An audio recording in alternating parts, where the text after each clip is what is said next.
In 480 BCE, a storm was brewing in the east. The Persian Empire, the most powerful force the world had ever seen, set its eyes on Greece. At the forefront of this expansion was Xerxes, a god-king with ambitions to subdue all who stood before him. Yet standing in his way were the independent city-states of Greece, most notably the Spartans, led by their king Leonidas. Though vastly outnumbered, these 300 warriors were about to make their mark on history, standing firm in a narrow mountain pass called Thermopylae. What unfolded over the next few days would become one of the most legendary last stands in human history. The story of Thermopylae cannot be told without understanding the might of the Persian Empire. At the time of Xerxes' reign, the Persian Empire stretched from Egypt to India, encompassing nearly 50 million people. This was a multi-ethnic empire ruled by a god-king, with a military force made up of soldiers from nearly every corner of the known world. Xerxes was the son of Darius I, who had already attempted to conquer Greece a decade earlier. Darius' defeat at the Battle of Marathon in 490 BCE burned deep within the Persian psyche. Now Xerxes sought revenge, not just for his father, but to fulfill his own vision of a unified world under Persian rule.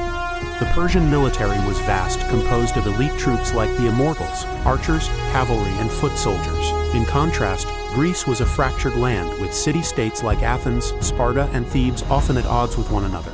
The Persians saw this division as an opportunity to strike. Among these city-states, none were more feared or respected for their military prowess than Sparta. A small, isolated city in the Peloponnesian Peninsula, Sparta was home to the fiercest warriors the ancient world had ever known. The Spartans lived by a strict code of discipline, honor, and obedience. From the age of 7, Spartan boys were taken from their families and placed in the agoge, a rigorous training program that emphasized endurance, combat skills, and survival. They were taught to endure pain, hardship, and deprivation. By the time they reached adulthood, these men were honed into elite soldiers, feared across Greece. But Sparta's military might was not just about its men, it was a society that revolved around war. Even Spartan women were trained to be physically strong, so they could bear healthy children and manage the city in the absence of the warriors. Spartan kings like Leonidas were warrior kings. Their primary duty was to lead their men into battle. In the years leading up to Thermopylae, Sparta had built its reputation as a nearly invincible force, winning battles through superior tactics, relentless discipline, and unmatched bravery. In 481 BCE, the Persian juggernaut began to move. Xerxes spent years preparing for his invasion of Greece. He ordered the construction of a massive pontoon bridge across the Hellespont, a narrow body of water separating Asia from Europe. Over a mile long, this engineering marvel allowed the Persian army to march directly into Greece without needing to rely on ships. Alongside this, Xerxes amassed one of the largest military forces ever assembled. Herodotus, the ancient historian, estimates that Xerxes' army numbered over 2 million men, though modern historians suggest the real number was likely closer to 100,000 to 300,000. Even at these more conservative estimates, Xerxes' army dwarfed anything the Greeks could field. Meanwhile, in Greece, the various city-states struggled to unite. Athens, knowing it was a prime target, tried to rally the Greek cities to a common cause.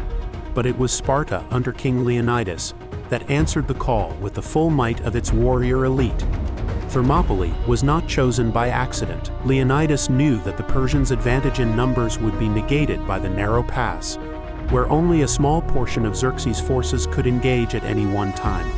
The pass itself was a natural bottleneck, bordered on one side by sheer cliffs and on the other by the Aegean Sea. It was here that Leonidas positioned his 300 Spartans, along with a few thousand soldiers from other Greek city-states, to make their stand. On the first day of battle, Xerxes, confident in his overwhelming numbers, sent wave after wave of soldiers against the Greek phalanx. But the Persian soldiers, unused to the tight formations and brutal hand-to-hand combat of the Spartans, were cut down by the hundreds. The Spartans, shielded behind their heavy hoplons, would thrust their spears forward in unison, creating a wall of death. As each Persian soldier fell, another would take his place, only to meet the same fate. By the end of the first day, the pass was littered with Persian bodies. Xerxes, furious at his army's failure, ordered the elite immortals into battle.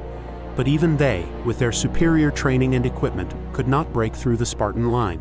On the second day, Xerxes attempted a new strategy. He believed that the Greeks were weakened from the previous day's combat and that their numbers would begin to dwindle. Once again, he sent wave after wave of soldiers into the narrow pass, but once again the Greeks held firm. By now, the Spartans were beginning to show signs of exhaustion, but their discipline never faltered. The relentless training of the agoge meant they could fight on, even when fatigued, without breaking their formation. As the sun began to set on the second day, Xerxes realized that brute force would not win the battle. He needed a new plan, one that would exploit a weakness in the Greek defenses. It was at this critical moment that a Greek traitor named Ephialtes entered Xerxes' camp. Ephialtes, driven by the promise of wealth and power, offered Xerxes a way around the Greek defenses. He knew of a secret mountain path that would allow the Persian army to outflank the Spartans and attack them from the rear. Xerxes seized upon this opportunity. That night he sent a detachment of soldiers, led by Ephialtes, to circle around the Greek position and cut off their retreat. Leonidas, realizing that they had been betrayed, knew that the end was near. He ordered the bulk of the Greek army to retreat, leaving only his 300 Spartans, along with a few hundred Thespians and Thebans, to make a final stand. On the third day, the Persians attacked from both the front and the rear. The Spartans, now completely surrounded, fought with the ferocity of men who knew they were fighting their last battle. Leonidas himself led the charge, hurling his spear into the enemy ranks and cutting down Persian soldiers with his sword. One by one the Spartans fell, but they never retreated, never surrendered. Their bodies, piled high at the center of the pass, became a wall of flesh that slowed the Persian advance. At last, Leonidas was struck down by a volley of arrows. His death marked the end of the battle, but not the end of the Spartan legacy. For even in defeat, the Spartans had accomplished their goal. They had delayed the Persian advance long enough for the rest of Greece to prepare for the final showdown.